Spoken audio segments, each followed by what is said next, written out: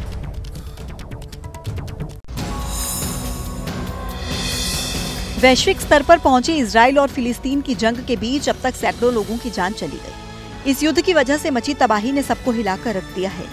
Hamas के Israel पर हमले के बाद जवाबी कार्रवाई में गाजा पट्टी पर सब कुछ तहस नहस हो गया। इजराइल ने गाजा पट्टी को चारों तरफ से घेर लिया है, जिसके बाद संयुक्त राष्ट्र के महासचिव एंटोनियो गुटेरेस ने इस युद्ध के बीच चिंता जाहिर की। Nothing can justify these acts of terror and the killing, maiming and abduction of civilians. Israel और फिलिस्तीन के बीच छिड़ी जंग में जहां हमास ने इजराइल पर नरसंहार किया, तो वहीं इजराइल के प्रहार से गाजा पट्टी में कई फिलिस्तीन नागरिकों की जान चली गई। बमबारी के बीच आम लोगों का घरों से बाहर निकलना मुश्किल हो गया है। ऐसे में एंटोनियो गुटेरेस ने इस गंभीर स्थिति में हमले की निंदा की। I also remind Israel that military operations must be conducted in strict accordance with international humanitarian law.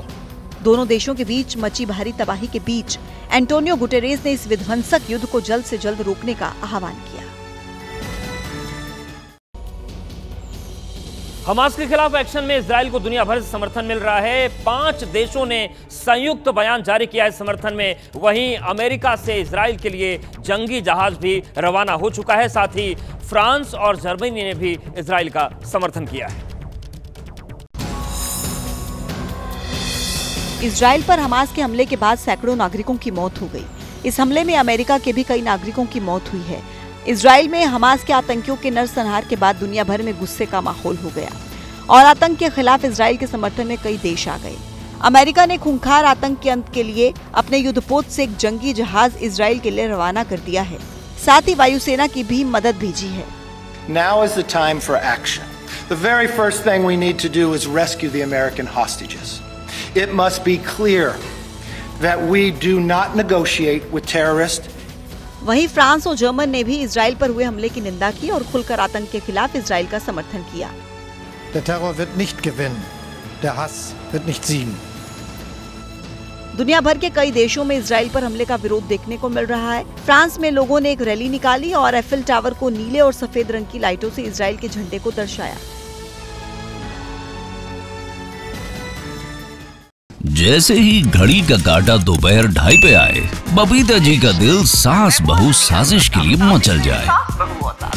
और ये है इनकी बहू, पूरे दिन ऑफिस की टेंशन हो जाए गॉन जब ये करें अपना फेवरेट शो फ्री टाइम पे ऑन। इनकी तरह आप भी देखें अपना फेवरेट शो अपने टाइम पर और डाउनलोड कीजिए एबीपी लाइव ऐप अपने स्मार्ट टीवी पर।